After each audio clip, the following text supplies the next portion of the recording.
Hey everyone, welcome to Judging for the Win. I'm Dave, and this is my daily ruling. Today's question was suggested by a viewer. Thanks to JRP for this one.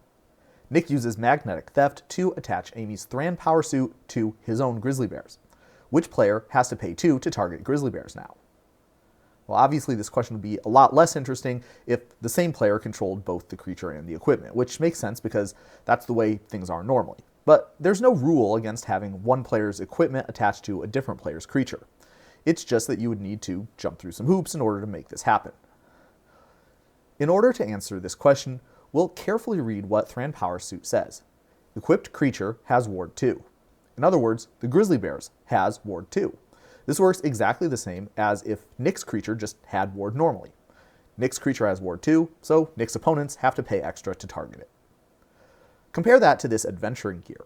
This equipment has an ability that triggers whenever a land you control enters. Because this ability is on the equipment, not the creature, it will trigger anytime the player who controls this equipment has a land enter. Because the information about which creature is equipped is checked on resolution, that means you could respond to this ability with magnetic theft and change which creature gets the buff off another person's landfall. Now here's a couple of challenge questions to test your understanding. For all these questions, we'll have the same setup, where Nick uses a magnetic theft to equip his own creature with one of Amy's equipment. First off, this Argentum armor. Who chooses which permanent gets destroyed? And like with the adventuring gear, the ability is on the equipment. That means Amy is the one who controls the ability, so she chooses what it targets. Next, what about this live wire lash? We'll notice that live wire lash gives the ability to the equipped creature. So therefore, Nick would choose the target of this ability. And finally, we have this shadow spear.